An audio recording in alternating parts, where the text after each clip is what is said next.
My name is Olivia, and at 38, I never expected to hear that doorbell again. Standing in my $15 million Atherton mansion, successful CEO of a tech empire I built from nothing, I froze. 15 years of family exclusion had left scars that success could not heal. Through the security camera, I saw them all waiting outside their faces, a mixture of awe and desperation. The family that once threw me away had come crawling back. Tell me where you are watching from, and hit that like and subscribe button before we dive into how I watched the color drain from their faces when they realized what was coming. Growing up in a middle-class neighborhood in Chicago, my childhood should have been ordinary. My father, Walter, worked as an engineer at a respectable firm, bringing home a comfortable salary. My mother, Elaine, taught third grade at the local elementary school, beloved by her students and the community. From the outside, we appeared to be the perfect American family, living in a four-bedroom colonial with a white picket fence and a golden retriever named Buddy. But appearances can be deceiving. I was the youngest of 3 children. My brother Philip was 7 years older, the golden boy who excelled at everything he touched. Football, scholarships, straight A's, and a charming personality that made everyone gravitate toward him.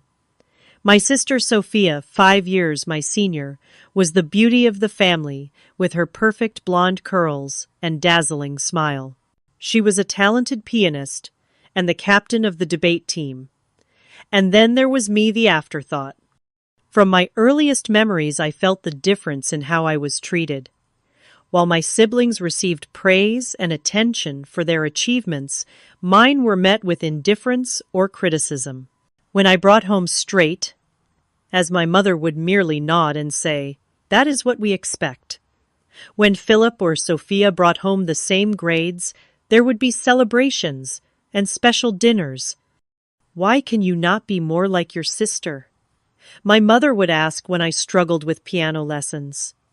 "Sophia was playing Mozart at your age." My father was no better.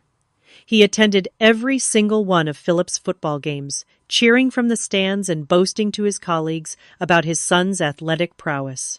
But when I qualified for the state science fair in 5th grade, he claimed he was too busy with work to attend. "Science is not really a spectator sport, Olivia," he said dismissively. "Besides, I have an important meeting that day." I later discovered he had rescheduled that important meeting to watch Philip's practice game. My 10th birthday was the clearest example of where I stood in the family hierarchy. Mom had promised a small party at our house with a few friends from school. I had been looking forward to it for weeks, even helping to make the invitations by hand. The morning of my birthday, I woke up early, excited for the celebration. "Olivia, there has been a change of plans," my mother announced over breakfast. "Philip has a championship game today, and we all need to be there to support him. We will have to reschedule your party." My heart sank as I realized what was happening. "But Mom, my friends are coming in 2 hours. We cannot cancel now." "Do not be selfish," my father interjected. "This is a big day for your brother. Family comes first." Family comes first. That phrase would haunt me for years to come, especially when I realized it never seemed to apply when I was the one who needed support. The party was hastily canceled. I called each friend while fighting back tears, explaining that we would have to celebrate another time. Then I was dragged to Philip's football game, where I sat in the bleachers for 3 hours, forgotten as my parents cheered and my sister socialized with her friends who had also come to watch. No one sang happy birthday that day. No one mentioned it at all. When we got home, there was no cake, no presents, just leftover pizza from the celebration for Philip's winning game. I ate alone in my room, tears silently falling onto my plate. Sophia was perhaps the cruelest. As a young teenager, when I was still in elementary school, she found ways to torment me psychologically. She would invite friends over and then exclude me from their activities, locking me out of rooms or speaking in whispers that stopped the moment I entered. She borrowed my things without asking and returned them damaged if at all. When I complained to our parents, she would put on an innocent face. "Olivia is just being dramatic again," she would say, and they would believe her. Philip was not actively mean, just indifferent. As the big brother, he could have protected me from Sophia's bullying, but he chose to stay out of it. He lived in his own world of sports and popularity, too busy to notice the quiet suffering of his little sister. The only person who showed me genuine love was my grandmother Eleanor, my mother's mother. Grandma Eleanor lived an hour away and visited once a month. During those visits, I felt seen for the first time. "You have a special spark, Olivia," she would tell me as we baked cookies together in the kitchen. "One day, the world will see what I see in you." She brought me books because she noticed how much I loved to read, unlike my parents who viewed my reading habit as antisocial. She attended my science fairs and school performances, sitting in the front row and beaming with pride.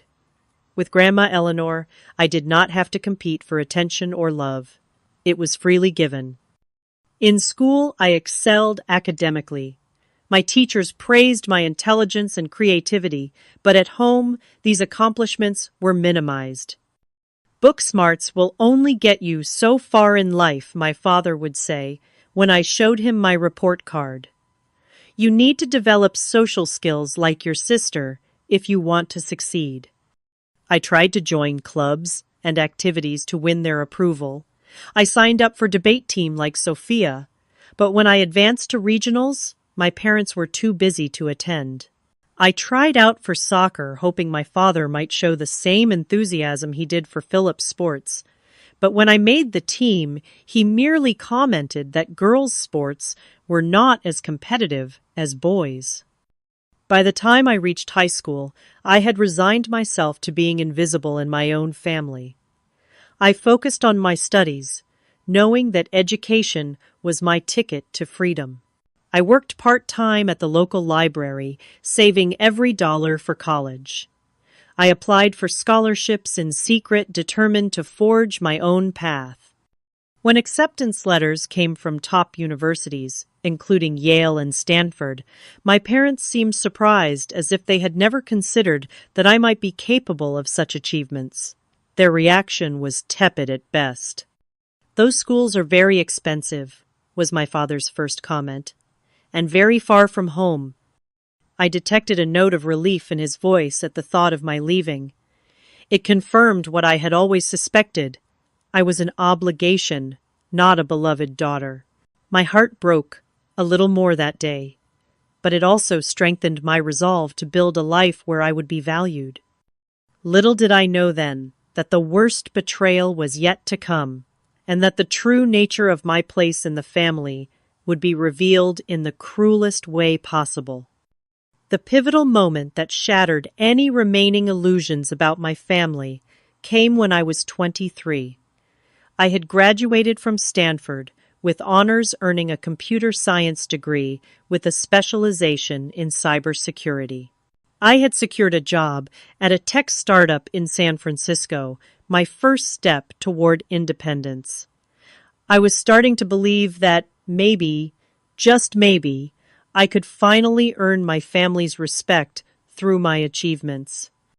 Then came the call that Grandma Eleanor had passed away unexpectedly from a heart attack. I was devastated. The one person who had made me feel loved and valued was gone.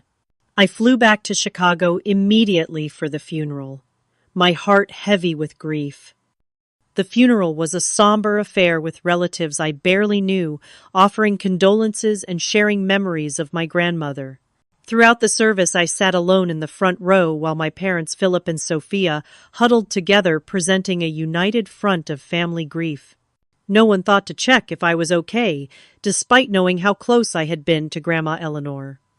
After the service, the family gathered at my parents' house. The reading of the will was scheduled for that afternoon. I sat quietly in the corner of the living room, leafing through a photo album of Grandma Eleanor, trying to process my loss. When the lawyer arrived, everyone gathered in the dining room. As he read through the will, most items and assets were distributed as expected.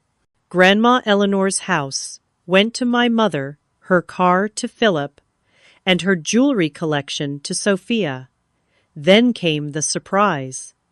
To my beloved granddaughter Olivia, the lawyer read, "I leave my grandmother's ruby ring and the sum of $5,000. You were always special to me, and I know you will make me proud." The room fell silent. Then my mother let out a scoff. $5,000 and her old ring. That is it. I was stunned by her reaction. I had not expected anything and was deeply touched by Grandma Eleanor's gesture. The ruby ring was a family heirloom that had belonged to my great-great-grandmother. It was not the monetary value that mattered to me, but the sentiment behind it. My father's face had turned an alarming shade of red. "This is outrageous," he sputtered. "Eleanor always did favor Olivia for some reason." For some reason, I echoed, finding my voice. Maybe because she was the only one who ever showed me any kindness in this family. That was when everything exploded. Years of resentment and secrets came pouring out. "You want to talk about kindness," my father shouted. "We took you in when no one else would. We gave you a home and education opportunities most kids could only dream of, and this is the gratitude we get." Confusion washed over me. "Took me in? What are you talking about?" My mother shot my father a warning look, but it was too late. The damage was done. "You are not even our daughter," he spat out. "You were 2 years old when we adopted you after your mother died. Lisa was Elaine's college roommate, had you out of wedlock, then got herself killed in a car accident. No father in the picture, no other family willing to take you. So we did out of the goodness of our hearts." The room spun around me. Adopted. This could not be real. I looked at my mother, silently pleading for her to deny it. Instead, she sighed. "We were going to tell you when you were older, but then it never seemed like the right time. 23 years, and it had never been the right time to tell me the truth about my own identity. All those years of feeling like I did not belong, like I was different, somehow suddenly made terrible sense. So, I have been living a lie my entire life," I whispered. "Does everyone know, except me?" "Most of the family knows," Sophia said with a shrug. "It was not exactly a secret. We just did not talk about it. Not a secret to anyone except me, the person whose life it was." I felt sick to my stomach. "Why did Grandma Eleanor leave the ring to Olivia anyway?" Philip asked the lawyer. "It should stay with blood family." Blood family. Those words cut through me like a knife. Mrs. Eleanor specifically mentioned that Olivia should have the ring because, in her words, true family is about love, not blood, the lawyer replied uncomfortably. That set my father off again. That old woman always did try to undermine our parenting, filling Olivia's head with nonsense, making her think she was special when we were trying to raise her to be realistic about her place in the world. "My place?" I asked, my voice rising. "And what exactly is my place in this family?" "You should be grateful we took you in at all," Sophia interjected. "Do you know how many orphans end up in the system? You had privileges most of them could only dream of." I looked at my sister, seeing her clearly for the first time. Privileges, like being reminded constantly that I was not as good as you or Philip, like having my birthdays forgotten and my achievements ignored, those kinds of privileges. "See, this is exactly why we never told you," my mother said. "We knew you would react emotionally instead of rationally." "Finding out my entire life has been a lie seems like a reasonable thing to be emotional about," I retorted. My father stood up, towering over the table. "That is enough. I will not have you speaking to your mother that way, under my roof." If you cannot show some gratitude for everything we have done for you, then perhaps you should leave. I looked around the table at the faces of the people I had called family for 23 years. None of them came to my defense. Not even Philip, who had always been the least antagonistic toward me. In that moment, I made my decision. Fine, I said quietly, gathering my purse. I will go. But first I want to know one thing. Was anything real? Did you ever love me at all? Or was I just a charity case you regretted taking on? The silence that followed was all the answer I needed.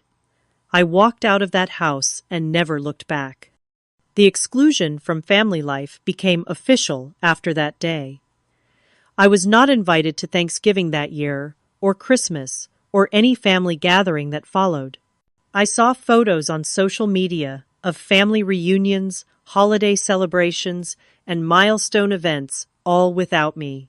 Sophia would occasionally post pictures with captions like, "Complete family gathering," or "So blessed to have everyone I love in one place," pointed reminders that I was not considered part of everyone.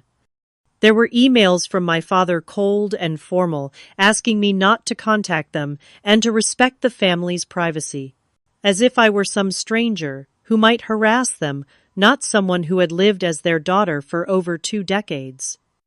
The ultimate pain came when I saw photos of my parents proudly attending Philip's wedding and later the birth of Sophia's first child. Moments I should have been part of erased from the family narrative as thoroughly as if I had never existed. With the $5,000 from Grandma Eleanor and her ruby ring as my only inheritance, I cut all ties and vowed to build a life so successful that they would one day regret throwing me away. Little did I know just how dramatically that vow would be fulfilled. With just $5,000 to my name and a ruby ring, I vowed never to sell. I arrived in San Francisco, determined to forge a new beginning. The money would not last long in one of America's most expensive cities, so I had to be strategic. I found a tiny apartment in a less desirable neighborhood, sharing with 2 other young women I found through a housing board at a local coffee shop. My portion of the rent consumed nearly half of my savings immediately. Alice was a nurse working night shifts, and Jordan was a graduate student in literature. Both were too busy with their own lives to pry into mine, which suited me perfectly. The apartment was cramped with just enough space for a twin bed and a small desk in my room. The kitchen was barely functional, and we shared one bathroom between the 3 of us. It was a far cry from the comfortable suburban home I had grown up in, but it was mine, and there was freedom in that. I secured an entry-level job as a technical support specialist at a small software company. The pay was minimal, barely covering my expenses, but it was a foot in the door of the tech industry. My days consisted of answering calls from frustrated users, troubleshooting basic problems, and documenting issues for the development team. It was mundane work that did not utilize my education or skills, but I approached it with determination. "You are overqualified for this position," my supervisor remarked during my 3-month review. "But I appreciate your work ethic. Keep it up, and there will be opportunities for advancement." I did not want to wait for gradual advancement. Each night after my shift ended, I would return to my tiny room and spend hours teaching myself additional programming languages and cybersecurity protocols. I enrolled in free online courses, participated in coding challenges, and built small projects to enhance my portfolio. Sleep became a luxury I could rarely afford, but every hour of work was an investment in my future. To save money, I lived on ramen noodles and peanut butter sandwiches. I cut my own hair, shopped at thrift stores for clothes, and walked miles to avoid paying for public transportation when the weather permitted. Every dollar saved was a dollar that could keep me independent from the family that had rejected me. 6 months into my self-imposed exile, I attended a free tech workshop at the public library. The topic was emerging threats in cybersecurity, an area I had been focusing on in my studies. The presenter was Professor Diana Chen, a renowned expert in the field from Berkeley. I sat in the back row, absorbing every word of her presentation, taking detailed notes on concepts I wanted to research further. When the formal presentation ended and the crowd began to disperse, I gathered my courage and approached her with a specific question about encryption protocols she had mentioned. Professor Diana looked surprised by the technical nature of my question. "That is an insightful observation," she said. "Most people would not have caught that nuance. Are you working in the field?" I explained my background and current situation, carefully omitting the personal details about my family. Something about Professor Diana's kind eyes and attentive listening made me feel seen in a way I had not experienced since Grandma Eleanor. "You have a good mind for this work," she said after our conversation. "I am hosting a hackathon next month at Berkeley. You should come." That hackathon changed the trajectory of my career. Working with a team of strangers, I helped identify a significant vulnerability in a popular financial application. Our solution won third place, and more importantly, caught the attention of several industry professionals. Professor Diana became my unofficial mentor, inviting me to additional events and recommending resources to further my education. "You have a unique perspective on security," she told me, after I shared some of my ideas. "You see vulnerabilities others miss because you think differently."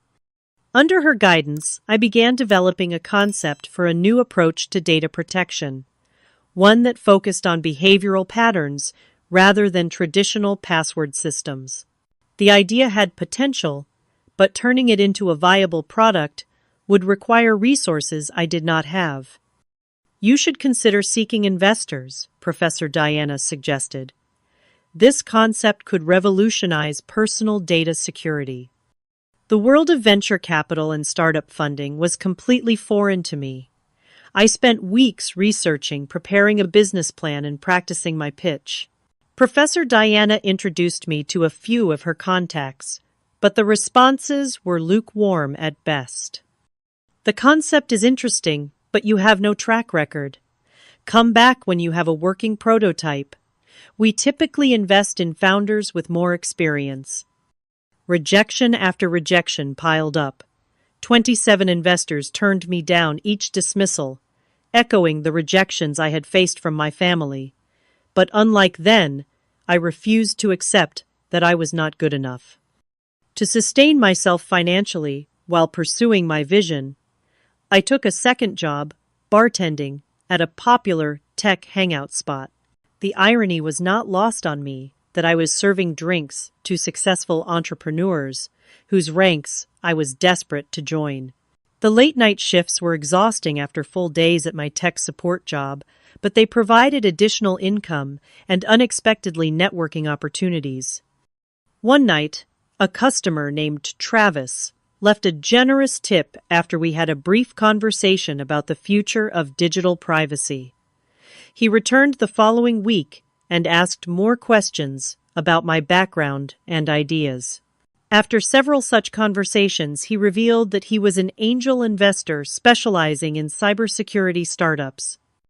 "I have been testing you," he admitted, "seeing if you really know your stuff, or if you are just another person with big talk and no substance. You are the real deal. Let me see your business plan." 2 weeks later, I received an investment of $200,000 to develop a prototype of my security system. It was a fraction of what established startups typically received, but it was enough to quit my tech support job and focus on building my product. I kept the bartending gig on weekends, both for extra cash and to stay grounded. The development process was grueling. I rented a small office space and worked 16 to 18-hour days, 7 days a week. There were technical challenges I had not anticipated, requiring me to learn new skills on the fly. There were moments of doubt when the code would not work, or when a security protocol failed testing.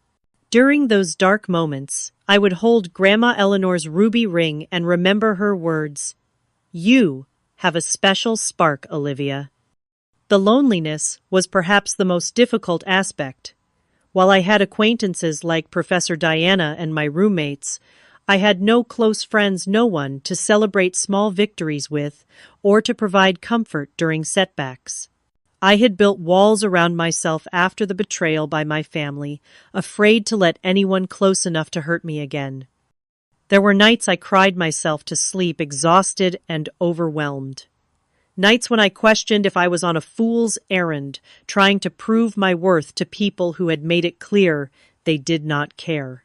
But each morning I would get up and return to my code, driven by a determination that grew stronger with each obstacle overcome. After 8 months of development, I had a working prototype. It was rough around the edges, but demonstrated the core functionality of my security concept. Travis arranged a demonstration for a group of more established investors, and this time they were impressed. "This approach to behavioral authentication is genuinely innovative," one of them commented. "With the right refinement, this could be a game changer for consumer security." That demonstration secured an additional round of funding, enough to hire 3 employees and move to a proper office space. Secure Now was officially born, and with it, the first step toward building the empire that would one day make my family regret their decision to cast me aside. The launch of Secure Now's first commercial product exceeded even my most optimistic projections. Our behavioral authentication system caught the attention of several major tech publications, with TechCrunch calling it a revolutionary approach to personal data security in an increasingly vulnerable digital landscape. Within 6 months, we had licensing agreements with 3 Fortune 500 companies who wanted to integrate our technology into their products. As the company grew, so did my confidence. I expanded from our small office to a full floor in a downtown San Francisco building.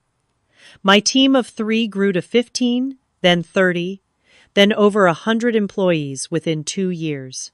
Each hire was carefully selected not just for their technical skills, but for their passion and integrity. I was building more than a company. I was creating the family I had never had. "You have created something special here," Diana remarked during a visit to our new offices. She had transitioned from mentor to friend, one of the few people who knew the truth about my past. And I do not just mean the technology. She was right. The culture at Secure Now was built on respect, collaboration, and recognition of achievements large and small. Every milestone was celebrated, every birthday acknowledged. I made sure no one ever felt invisible or unappreciated the way I had for so many years. Our second product, a secure communication platform that used our proprietary authentication system, attracted attention from government agencies and international corporations concerned about industrial espionage. The contracts that followed pushed Secure Now's valuation past $100 million just 3 years after our founding. Financial success brought changes to my personal life as well. I moved from my shared apartment to a luxury condo overlooking the bay. I replaced my thrift store wardrobe with designer clothes, not out of vanity, but because I learned that in the business world, appearance matters when seeking to be taken seriously. I traded my 10-year-old laptop for cutting-edge technology and my bus pass for a Tesla. Yet despite these material improvements, there remained an emptiness I could not fill. Each night, I would return to my beautiful but silent condo with its panoramic views and expensive furnishings and feel utterly alone. Success was a cold companion. On the 5th anniversary of Secure Now's founding, we secured our biggest deal yet, a $200 million contract to overhaul the security infrastructure for a consortium of international banks. The celebration at the office was jubilant, with champagne flowing and employees cheering as I announced bonuses for everyone. But when the party ended and everyone went home to their families, I returned alone to my condo and opened a bottle of wine. As I sipped my drink on the balcony, I found myself scrolling through social media, a habit I had mostly broken, but occasionally indulged in moments of weakness. There was a new post from Sophia, a family reunion at our parents' lake house, annual Sullivan family tradition. So blessed to have everyone together, the caption read. Everyone, except me, of course. I closed the app and made a decision. If I could not have the family I was born into, I would create a life so full and meaningful that their absence would no longer matter. The next day, I began looking for a permanent home somewhere that could become my sanctuary. After weeks of searching, I founded a sprawling estate in Atherton, the most exclusive neighborhood in the Silicon Valley area. The $15 million property featured a main house with 7 bedrooms, a guest house, a pool, and extensive gardens on 3 acres of land. "Are you sure about this purchase?" my financial advisor asked. "It is a significant investment for a single person." "I am sure," I replied. "This is not just a house. It is a statement." I spent the next 6 months renovating the property to my exact specifications. The formal dining room was converted into a state-of-the-art home office. One wing of the house became a library, filled with thousands of books fulfilling my childhood dream of having my own personal library, like the one in Beauty and the Beast, my favorite fairy tale growing up. Each room was carefully designed to reflect different aspects of my personality and interests. The color schemes were warm and inviting, the furniture elegant but comfortable. Unlike the stark minimalism of my San Francisco condo, this house was meant to be lived in, to create memories in. The crown jewel of the property was the garden. I hired a renowned landscape architect to create an English garden with winding paths, hidden benches, and year-round blooms. It was the kind of garden Grandma Eleanor would have loved, and I placed a small memorial bench with her name in a quiet corner surrounded by her favorite flowers. As Secure Now continued to expand, now with over 500 employees and offices in 5 countries, I made a conscious effort to balance my professional success with personal growth. I joined boards of charitable organizations focusing particularly on those that supported foster children and orphans. I established a scholarship fund for computer science students from disadvantaged backgrounds. I began mentoring young women entering the tech field, determined to help them avoid some of the obstacles I had faced. Through these activities, I slowly built a circle of friends who knew nothing about my past and accepted me for who I was now. There was Travis, my first investor, who had become a trusted advisor and weekend sailing companion.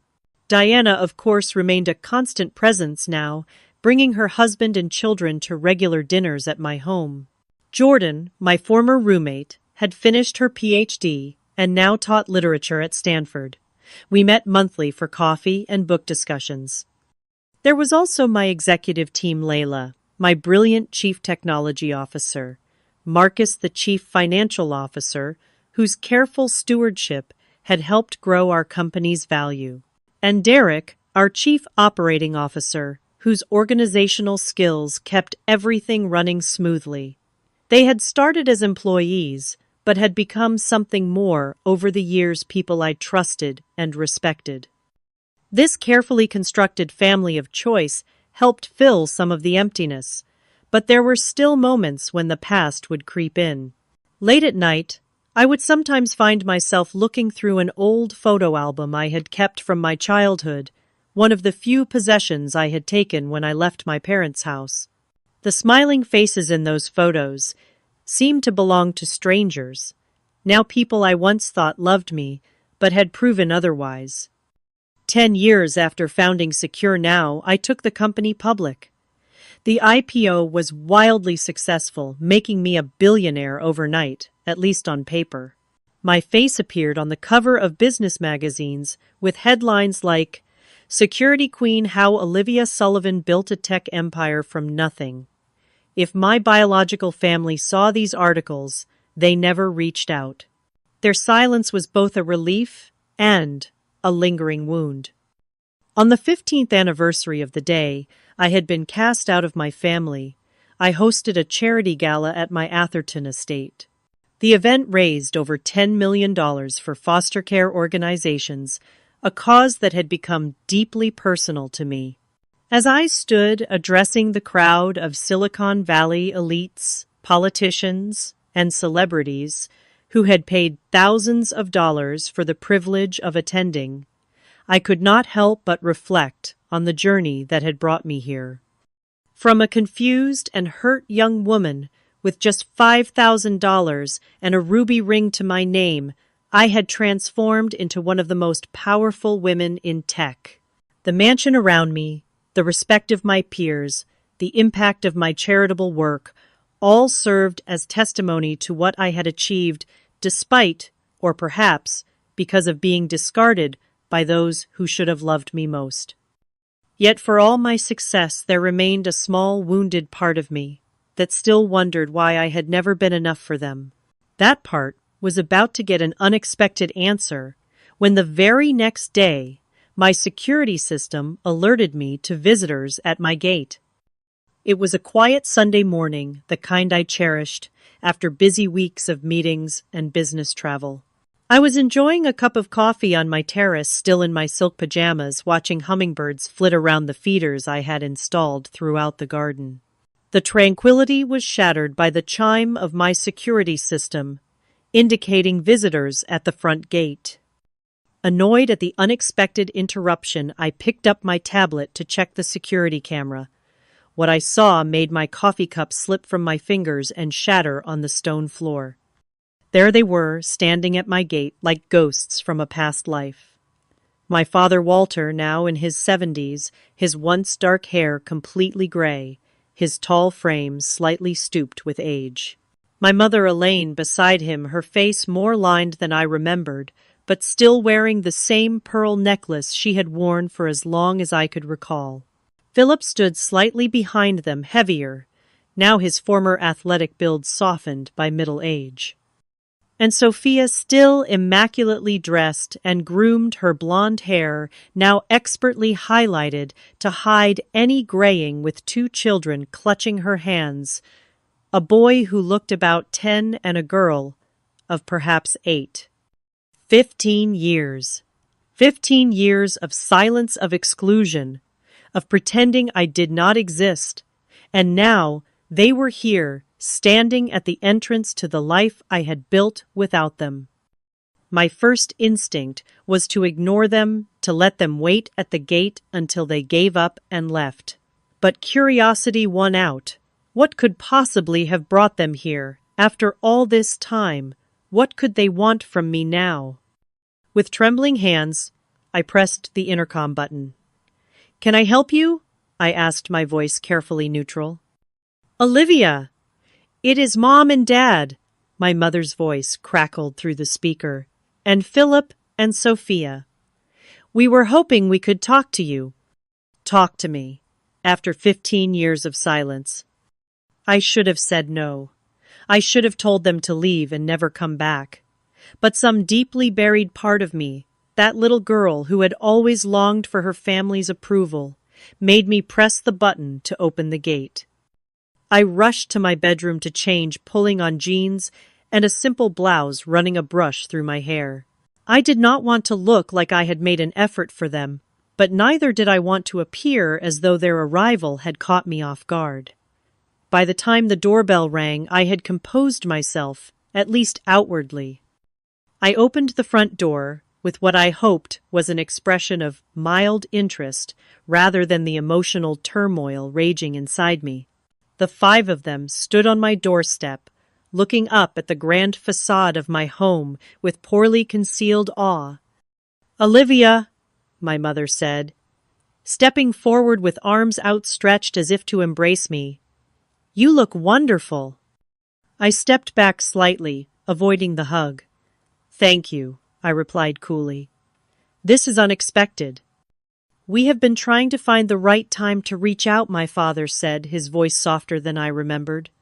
When we saw the article about your charity gala in the Wall Street Journal, we thought it might be time to reconnect.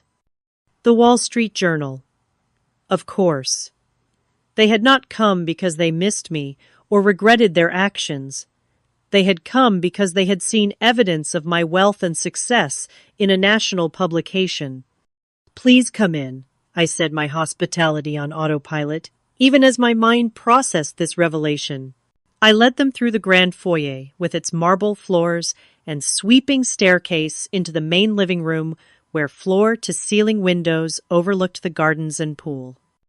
This is quite a home, Philip said, whistling softly as he took in the custom furnishings and original artwork on the walls. Thank you, I replied, simply gesturing for them to sit on the Italian leather sofas. Can I offer you something to drink, coffee, water?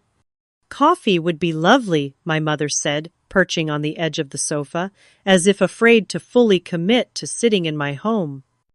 I used the excuse of preparing coffee to escape to the kitchen for a moment, leaning against the counter and taking deep breaths to steady myself. I had imagined this scenario countless times over the years, fantasized about what I would say if they ever showed up in my life again. But now that it was happening, I felt unprepared, vulnerable in a way I had not felt in years. When I returned with a tray of coffee in my finest porcelain, set a petty display of wealth I could not resist. The children were exploring the room while the adults sat in awkward silence. These are my children, Sophia said as I set down the tray. Jackson and Emma. I nodded to the children, who regarded me with curious eyes. Hello, I said, unsure how to interact with these niece and nephew I had never met. Had Sophia told them about me? Did they know they had an aunt who had been erased from family photos and conversations? They are beautiful, I said, because it seemed like the expected response. We have missed you, Olivia, my mother said, tears welling in her eyes. The performance was almost convincing. All these years we have thought about you. Have you? I asked, my voice steady, despite the anger bubbling just beneath the surface. That is interesting, because I have not received so much as a birthday card or a Christmas greeting in 15 years. We did not know how to reach out, my father said. After the way things ended, we did not know if you would want to hear from us. You could have tried, I pointed out. My email address has not changed. My company is not exactly difficult to find. We have been following your career, Philip interjected. Reading about your success, we are all very proud. Proud, I repeated, the word tasting bitter on my tongue. Now you are proud. Not when I graduated with honors, not when I started my company, not when I needed support and encouragement. Only now, when I have a mansion and a billion-dollar company now, you are proud. An uncomfortable silence fell over the room. The children sensed the tension and moved closer to their mother, who put protective arms around them. Olivia, my father said after a moment, clearing his throat. We did not just come to reconnect, though that is certainly our hope. We also came because, well, we could use your help. And there it was. The real reason for their sudden appearance in my life.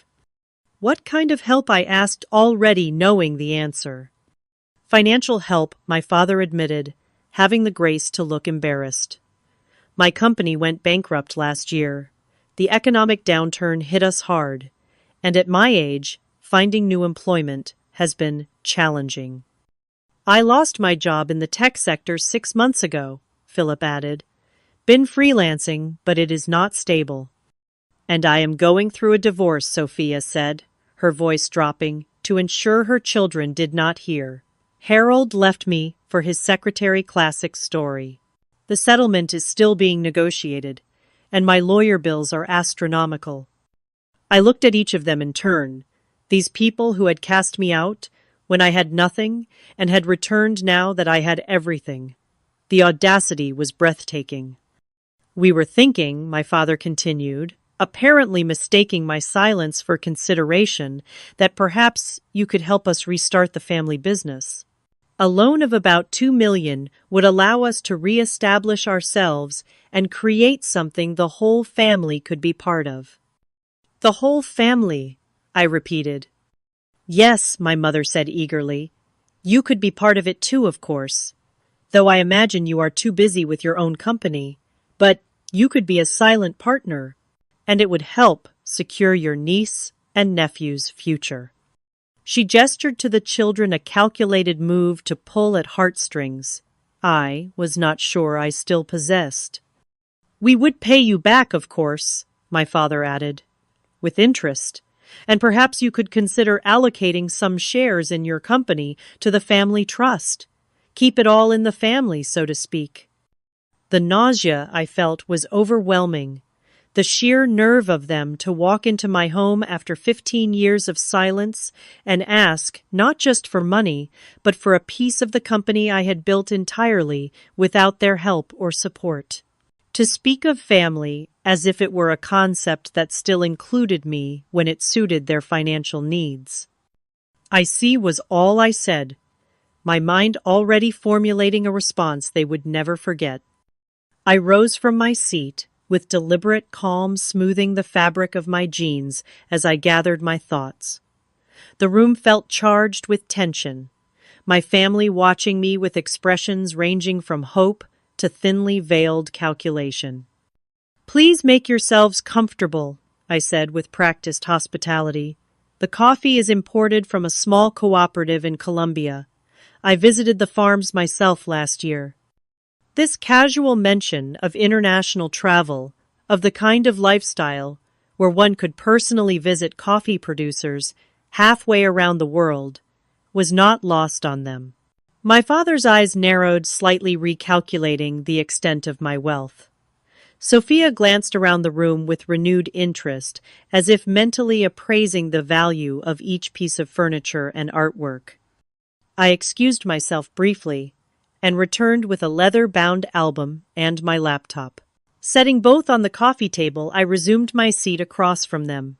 Legs crossed, posture relaxed, but confident the way I sat in board meetings when I knew I held all the cards. "Before we discuss any financial arrangements," I said, my voice, "even I think we should catch up on the past 15 years. After all, we are family, right?" I emphasized the word family, just enough to make it clear I recognized the irony. My mother nodded eagerly. "Yes, of course. We have so much to catch up on." "Let us start with family gatherings," I suggested, opening the album. "I have been keeping track of them, you know."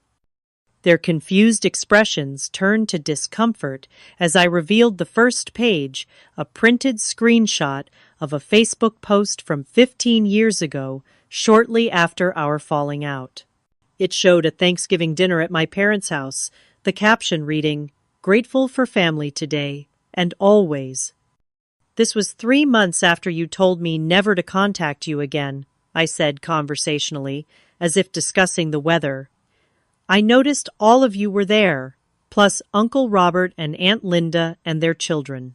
Cousin Jessica even flew in from Denver." I turned the page. Christmas same year. Nothing better than having the whole family together for the holidays. "That is a lovely tree, Mom. Did you use the ornaments I made in elementary school? Or did those get thrown out along with my baby pictures?" Page after page, I showed them evidence of the life they had lived without me. Birthday celebrations, graduations, weddings, baby showers for Sophia's children, anniversary parties for my parents.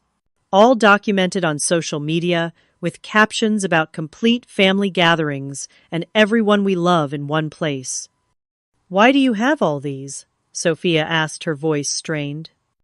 "Know your enemy," I replied with a small smile. "A basic principle of security.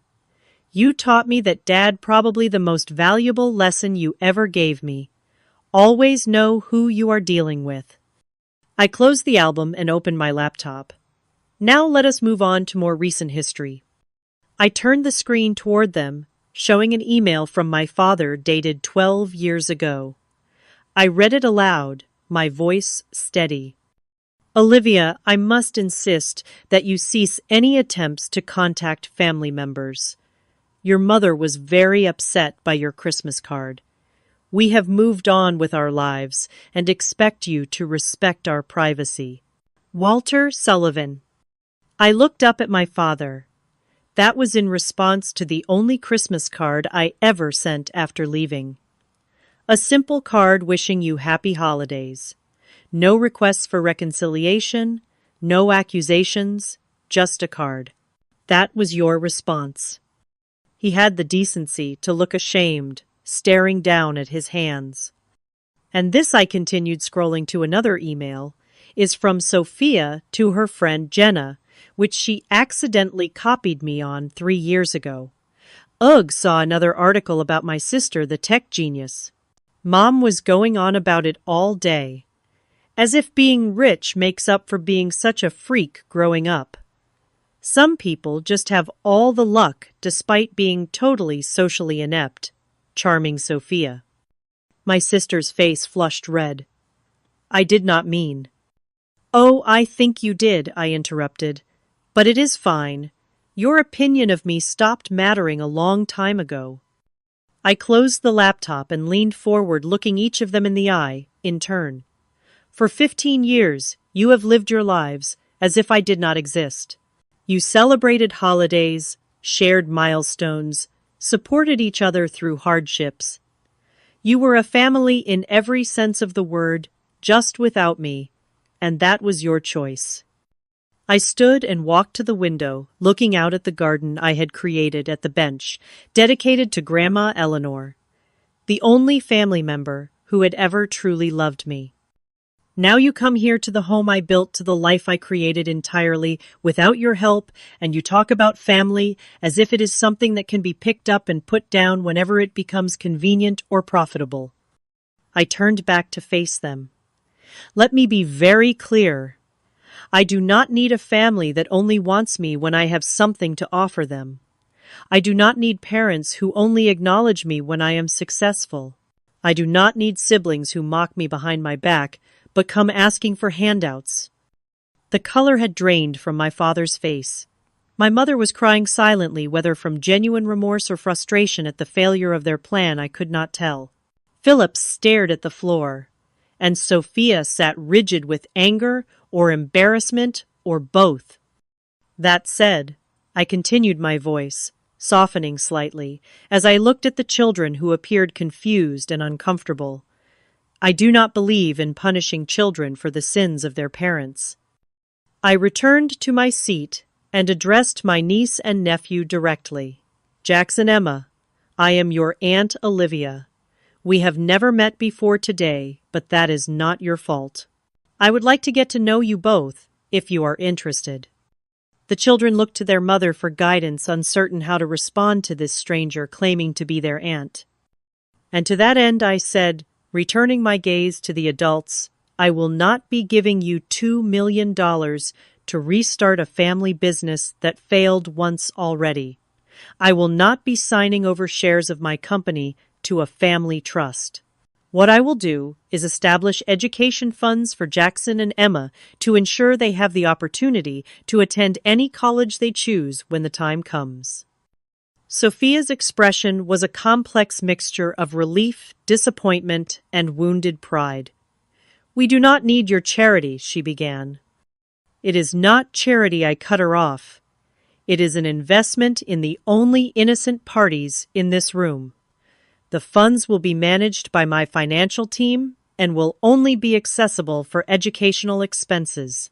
You will have no access to the money. I stood signaling that the meeting was coming to an end. That is my offer. Take it or leave it. My father stood as well, his face flushed with a familiar anger. After everything we did for you.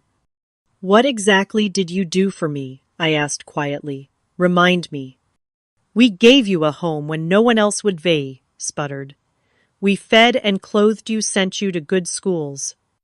You did the legal minimum required of parents, I corrected him. And you made sure I knew every day that it was an obligation, not a choice made from love. The moment I was old enough to be cast out, you did exactly that. My mother rose, tears still streaming down her face. Olivia, please. We made mistakes. We are sorry. Are you sorry for what you did? Or sorry that I became successful without you? I asked. Because those are very different things. She had no answer to that. I think it is time for you to go, I said gently, but firmly.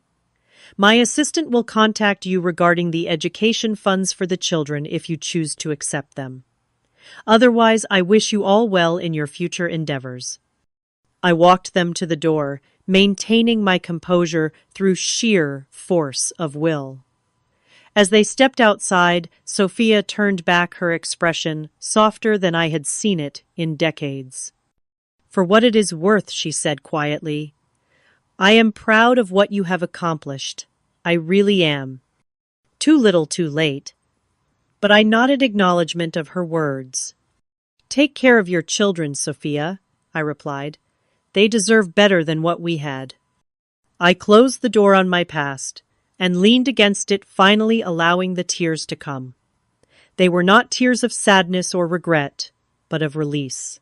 In facing my family, in refusing to be manipulated by them again, I had finally freed myself from the last chains of their approval. I pulled out my phone and dialed the one person I knew would understand. Diana, it is Olivia. Can you come over? My family just left, and I need a friend right now. As I waited for Diana to arrive, I looked around at the beautiful home I had created, at the life I had built from nothing but determination and the belief that I deserved better. For the first time, I truly believed that Grandma Eleanor would be proud of the woman I had become, not just for my success, but for finding the strength to stand up for myself. The sound of tires on the driveway announced Diana's arrival just 30 minutes after my call.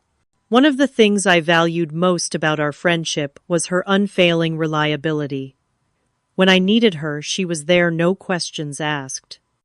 She found me in the garden, sitting on Grandma Eleanor's bench, the ruby ring gleaming on my finger as I twisted it absently, a habit I had developed over the years when deep in thought.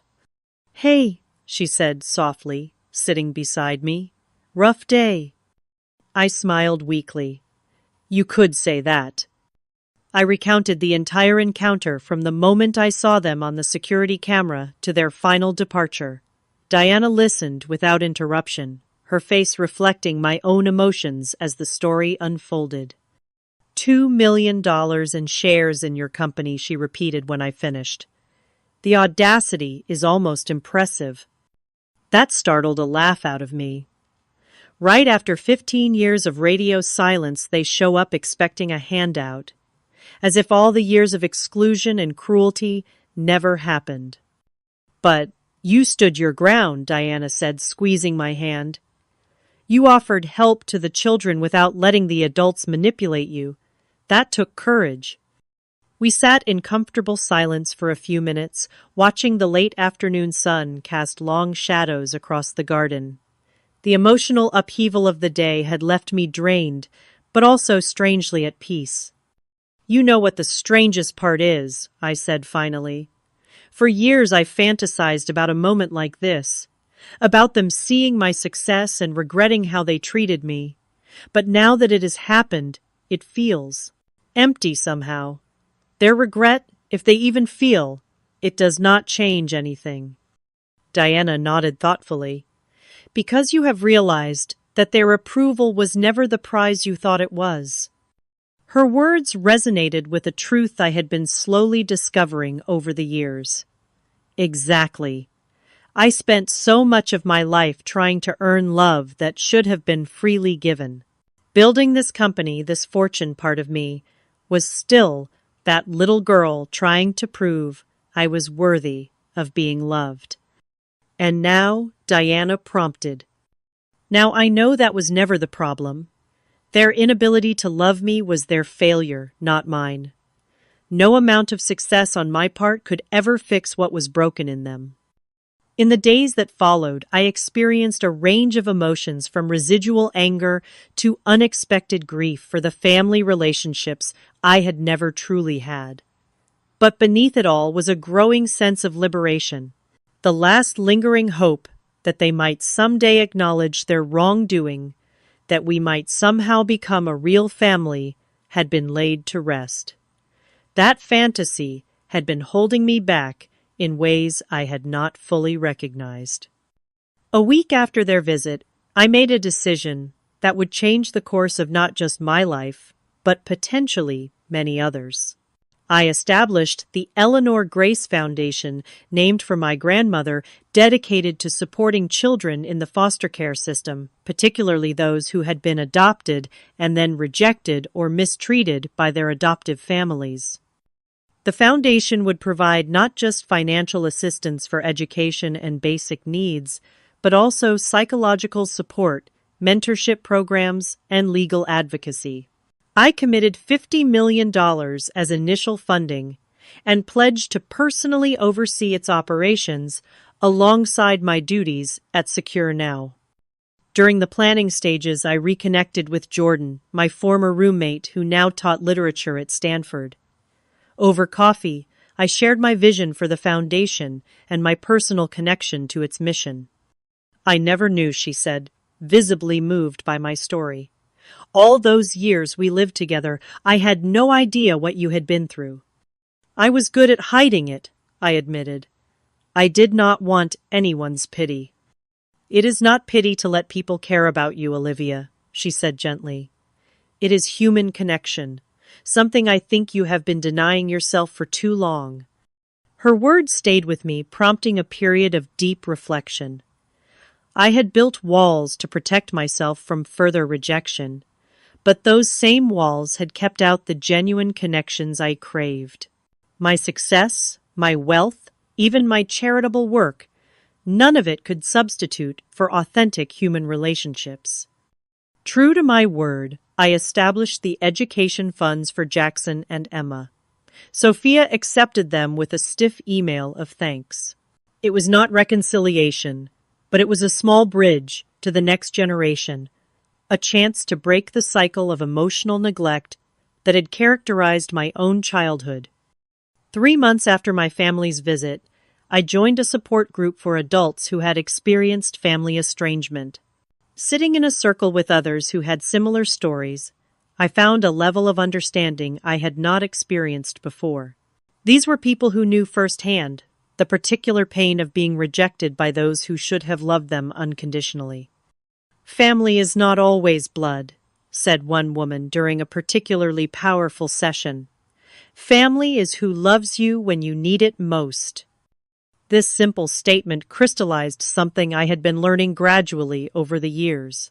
Looking around at the lives I had touched and those who had touched mine, I realized I had built a family of choice, one far more nurturing than the one I had been born into. There was Diana, who had believed in me when I was just a nervous young woman at a tech workshop. Travis, who had taken a chance on my ideas when 27 other investors had said no. My executive team at Secure Now, who had stood by me through the company's growth and challenges. The children benefiting from my foundation's programs, whose letters and artwork now decorated a wall in my home office. 6 months after the confrontation with my biological family, I decided to host a gathering at my Atherton estate. Not a formal charity gala or business function, but a simple celebration of connection. I invited everyone who had become important to me over the years, from Diana and her family to my first roommates in San Francisco, from Travis and his wife to members of my support group. The house and gardens were filled with laughter and conversation with people who knew my story and accepted me as I was, flaws and all. As I looked around at these diverse individuals who had chosen to be part of my life, I felt a sense of belonging I had searched for my entire life. Late in the evening, I found a quiet moment alone on Grandma Eleanor's bench. The ruby ring caught the light from the garden lanterns, sparkling with the same warmth I remembered in her eyes. I could almost hear her voice. True family is about love, not blood. She had been right all along. Blood ties may be the beginning of family, but they are not its definition. Family is built through love, respect, and choices made day after day to show up for one another. It cannot be measured by DNA or legal documents, but by the depth of connection and the safety found in each other's presence. My journey from rejected child to successful businesswoman had been driven partly by a desire to prove my worth to those who had discarded me. But the true transformation came when I realized that my worth had never been in question, only their ability to see it. The family that had once defined me by my absence had lost their power over my happiness. In their place was a community of chosen family people who had earned their place in my life through their actions, not their blood relation. As I sat in my garden, surrounded by the life I had built, and the people who had helped me build it, I felt at peace in a way I never had before. The wounds of the past would always be part of my story, but they no longer defined my future. The ruby ring on my finger was no longer just a reminder of the one person from my biological family who had truly loved me. It had become a symbol of the truth I had learned through pain and triumph, that we all have the power to create our own definitions of family, to build connections based on genuine love rather than obligation. For anyone out there who has felt the sting of family rejection, who has wondered if something is inherently wrong with them because the people who should love them the most have turned away, I want you to know this. Your worth is not determined by those who failed to see it. You deserve love. You deserve belonging. And you have the power to create a family of the heart that will cherish you exactly as you are. Have you ever had to create your own family when your biological one let you down? What helped you heal from family rejection? Share your stories in the comments below, and do not forget to like, subscribe, and share this video if it resonated with you. Thank you for being part of this journey with me, and remember that sometimes the most beautiful families are the ones we choose for ourselves.